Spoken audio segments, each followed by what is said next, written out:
दिखाया क्या जा रहा है, यानी यहाँ कहीं ना कहीं सरकार की मिली भगत से उन दोनों की हत्या हुई है। तंत्र है जी।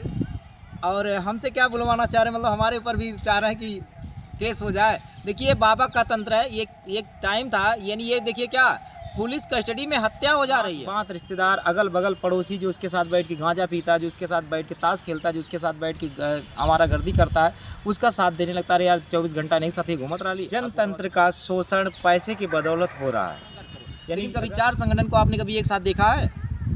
विचार तो सबके वही है बाबा साहब की, लेकिन उसको विचारों को फॉलो नहीं करते हैं। कैसे काम चले? लोग दारू, पैसे, सारी चीज़ों को अवॉइड करके आप लोग सबसे शिक्षित, सुयोग, दमदार प्रत्याशी को वोट दीजिए। भले से बेचारा हवाई चप्पल में चलता हो। साइकिल हमारे बस्ती जिले में ही देखे थे, एक लड़का जो अभी क्लास 12वीं का लड़का था, वो बैठ के रेलवे का साइट ही हैक कर लिया, तो सारा पैसा अपने खाते में ट्रांजेक्शन कर ले रहा था। इन्होंने कहा कि ये मत भूलिए आप लोग कि यहाँ अधिक से ज़्यादा लोग बसपा की फैक्ट्री से बनकर आए हुए हैं, और आप सांसद आज आप लोग यहाँ विधायक। कहीं अगर हमारे भाई चंद्रशेखर भाई अगर दलित समाज से अगर बढ़िया काम करेंगे, युवा उनको पसंद करता है, तो हम चाहते हैं कि वो सर्व समाज के युवाओं को अपने साथ लेकर चलिए। देखिए कभी चोर अपने आप को चोर नहीं कहता है, दूसरे को चोर बनाता है। ठीक है, अब यही माननीय अखिलेश यादव जी बैठ करके योगी जी के साथ में नाश्ता करते हैं, तो वो बी टीम नहीं हुए। योगी जी उनके घर जाते हैं तो बी टीम नहीं हुए। देना चाहिए, क्योंकि नाली, सड़क, खड़ंजा ये तो बहुत पुरानी वजह से भारत आ जाए तब से चल रहा। भैया हम तुम्हारा नाली बनवा देंगे, तुम्हारा खड़ंजा बनवा देंगे, तुमको आवाज़ दे देंगे। नमस्कार, मैं हूं शिवम मिश्रा और आप देख रहे हैं खबर ज्ञान तक न्यूज। हर खबरों पर नजर। ब्रेकिंग न्यूज बस्ती यूपी। बहुजन समाज पार्टी के युवा नेता इंजीनियर राजेश प्रताप सिंह से खास बातचीत। यूपी हेड प्रभारी विकास कुमार की खास रिपोर्ट। देखा जाता है कुछ अराजक तत्वों लोगों के द्वारा दलित को आगे करके दलित को ही दलित के सामने चुनाव लड़ाया जाता है, तो इससे आप कैसे निपटेंगे, कैसे देखते हैं? सर देखिए, प्रेजेंट टाइम की जो व्यवस्था है, आज लोकतंत्र तो है हमारे देश में, लेकिन लोकतंत्र के आड़ में जनतंत्र का शोषण पैसे की बदौलत हो रहा है। यानी अगर आरक्षित सीटें हो जाती है, तो आदमी देखता है यदि मैं नहीं लड़ पा रहा हूँ तो अपने हरवाए चरवाए खड़ा कर दूँ, फिर से मैं मलाई काटने का मतलब प्रारंभ कर देता है, मलाई काटना तुरंत चालू कर देता है। और हमारी भोली भाली जनता उसको समझ नहीं पाती है कि अगर हमारी सीट आई है तो कोई हमारे घर का, हमारा अपना भाई पढ़ा लिखा, जो शिक्षित हो, जो समाज में खड़ा हो सकता है, जो हर अधिकारी से बात कर सकता है, उसको ना चुनने की बजाय वो नात बात रिश्तेदार, अगल बगल पड़ोसी जो उसके साथ बैठ के गांजा पीता है, जो उसके साथ बैठ के ताश खेलता है, जो उसके साथ बैठ के हमारा गर्दी करता है, उसका साथ देने लगता है। यार 24 घंटा नहीं साथ ही घूमत रही, अब वोटवा के देवे जाए। और सर एक चीज़ यहाँ पर और देखा जा रहा है कि डॉक्टर अम्बेडकर बाबा साहब ने कहा था शिक्षित बनो, संगठित रहो, संघर्ष करो। लेकिन आज के देखा जा रहा है कि समाज में तमाम संगठन चल रहे हैं, तो लोग संगठित हो रहे हैं, संघर्ष कर रहे हैं, लेकिन शिक्षित नहीं हो पा रहे हैं। देखिए, ये बाबा साहब कहे थे पहला, शिक्षित बनो, संगठित हो, संघर्ष करो। ये जब बाबा साहब बौद्ध धर्म अपनाए थे, बौद्ध धर्म का अध्ययन जब इन्होंने किया, तो बौद्ध धर्म में खुद ही कहा गया है कि बुद्धम शरणम गच्छामि, यानी बुद्धम शरणम मतलब क्या, बुद्धि के शरण में जाओ। धम्मम शरणम गच्छामि यानी धम्म, यानी एक अपना संगठन बनाओ, धम्म के शरण में जाओ। संगम शरण यानी अपना संगठन बनाओ। उसी को बाबा साहब यानी तथागत बुद्ध ने उसको पाली भाषा में कहा था, लेकिन बाबा साहब ने उसको हिंदी में कहा कि शिक्षित हो। यदि आप शिक्षित हैं तो आप अपने अधिकारों के बारे में जानेंगे, और जब अधिकारों के बारे में जानेंगे तो अधिकारों के बारे में कौन शोषण कर रहा है उसको आप लोगों को बताएंगे, और जब बताएंगे तो लोग आपके साथ एकत्रित होंगे, और जब आप एकत्रित होंगे तो आप अपने अधिकारों के लिए संघर्ष करेंगे। बाबा साहब ने ये कहा था, इसीलिए कहा था कि आपके अधिकारों का कभी हनन ना हो पाए। लेकिन आज क्या है, लोग शिक्षित हो जा रहे हैं तो 10 लोग मिलकर एक संगठन बना ले रहे हैं, और संगठन बनाने के बाद क्या कर अपने ही लोगों का शोषण कर रहे हैं। 10 रुपया 100 रुपया चंदा लगा के अलग अलग संगठन बन गए हैं, और कभी आप देखेंगे 4 संगठन कभी एक मंच पे कभी आने का काम नहीं करते। भले से केवल यही कहते कि बाबा साहब ये क्या है, शिक्षित हो, संगठित हो, संघर्ष करो, लेकिन कभी 4 संगठन को आपने कभी एक साथ देखा है? विचार तो सबके वही है बाबा साहब की, लेकिन उसको विचारों को फॉलो नहीं करते हैं। कैसे काम चलेगा इस पर? और सर हमारे चैनल के माध्यम से आप क्या अपील करेंगे जनता से? हम आपके चैनल के माध्यम से ये अपील जनता से करना चाहते हैं कि नगर पंचायत का चुनाव चल रहा है। आप देखिए, ये जनतंत्र है, लोकतंत्र है। आप लोग दारू, पैसे, सारी चीज़ों को अवॉइड करके आप लोग सबसे शिक्षित, सुयोग, दमदार प्रत्याशी को वोट दीजिए। भले से बेचारा हवाई चप्पल में चलता हो, साइकिल से चलता हो, लेकिन उसको वोट दीजिए। फॉर्च्यूनर वालों को ना दे करके उसको जब आप विजय बनाएंगे तो आप उसके दरवाजे पर जाएंगे तो सम्मान पाएंगे। अभी देखा गया है कि पुलिस कस्टडी में ही 2 लोगों को गोली मार के उनकी हत्या कर दी गई है।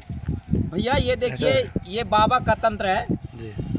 और हमसे क्या बुलवाना चाह रहे हैं, मतलब हमारे ऊपर भी चाह रहे हैं कि केस हो जाए। देखिए बाबा का तंत्र है, ये एक टाइम था, यानी ये देखिए क्या पुलिस कस्टडी में हत्या हो जा रही है, लेकिन क्या कहा जा रहा है, इनकाउंटर हो रहा, दिखाया क्या जा रहा है, यानी यहाँ कहीं ना कहीं सरकार की मिली भगत से उन दोनों की हत्या हुई है।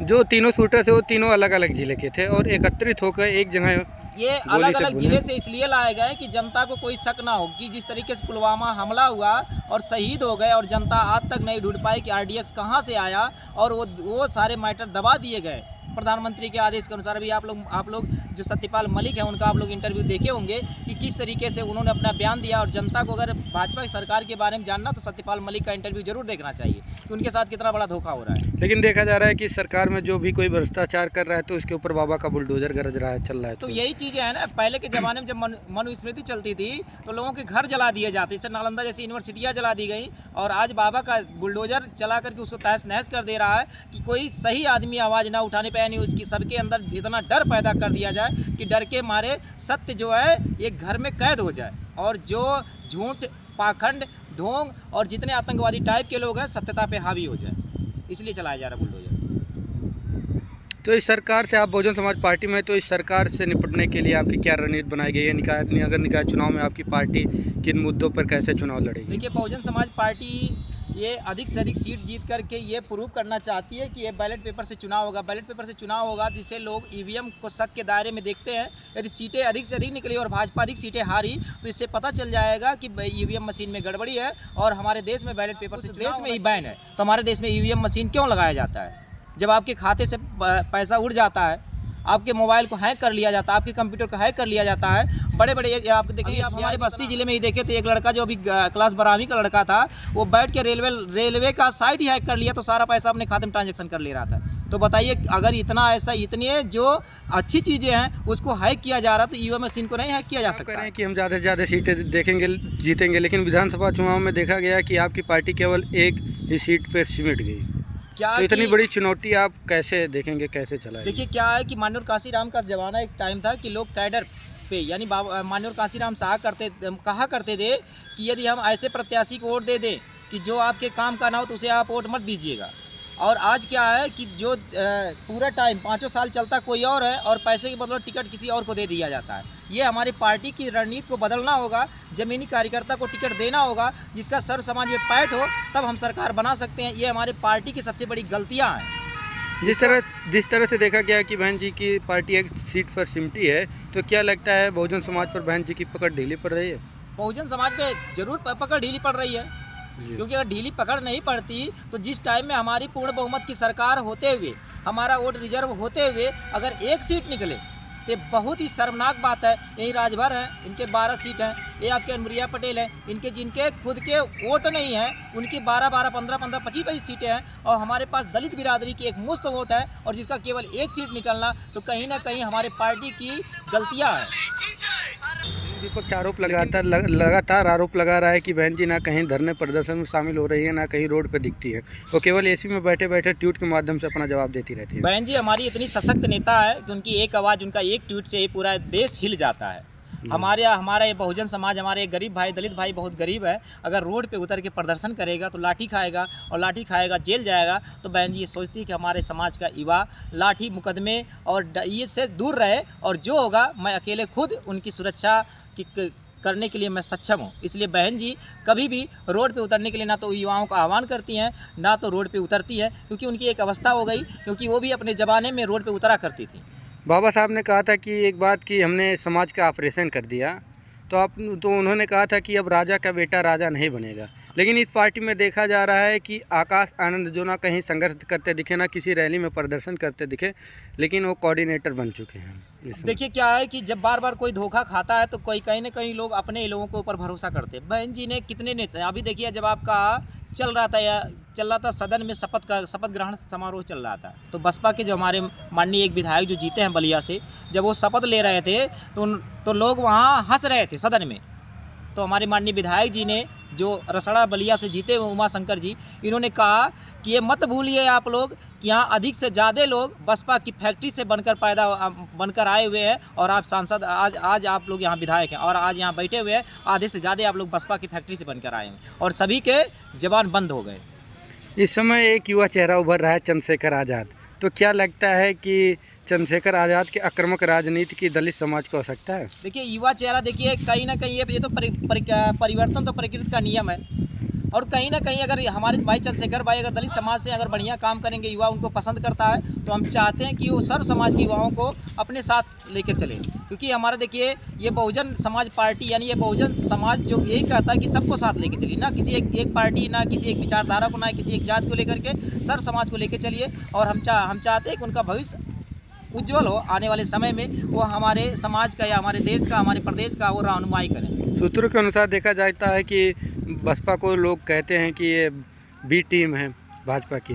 भैया देखिए, कभी चोर अपने आप को चोर नहीं कहता है, दूसरे को चोर बनाता है, ठीक है। अब यही माननीय अखिलेश यादव जी बैठ करके योगी जी के साथ में नाश्ता करते हैं तो वो बी टीम नहीं हुए, योगी जी उनके घर जाते हैं तो बी टीम नहीं हुए। लेकिन कहीं भी एक फ़ोटो आप हमारी माननीय बहन जी का दिखा दीजिए भाजपा के नेताओं के साथ, तो बी टीम कौन है उसको सब लोग अच्छी से जानते हैं, अच्छी तरीके से। भाजपा का नारा है सबका साथ सबका विकास, और एक तरफ देखा जाता है कि बहन जी का भी नारा है सर्वजन हिताय सर्वजन सुखाय, तो दोनों नारा एक ही लगता है। देखिए भाजपा का नारा है सबका साथ सबका विकास, तो उसी नारे यानी जो बहन जी का नारा था सर्वजन हिताय, यानी सभी यानी जितने सर्वजन है सबका हित हो और सबका सुख हो, और उसी नारे को भाजपा ने चुरा लिया, क्योंकि भाजपा एक तरीके से सभी मुद्दों को अपने आप में अडॉप्ट करके नया मुद्दा नए तरीके से उसको पेश करती है, उसका तो भाजपा का ही काम है। तो इतनी बड़ी चुनौती को आप कैसे निपटेंगे, क्या रणनीति है आपकी? अब रणनीति देखिए माननीय बहन जी का जो आदेश रहेगा, क्योंकि सर्वोपरि हमारी सबसे बड़ी नेता वही है, जो आदेश रहेगा उसी तरीके से किया जाएगा, क्योंकि ये राष्ट्रीय नेता, हमारी पार्टी एक राष्ट्रीय पार्टी है।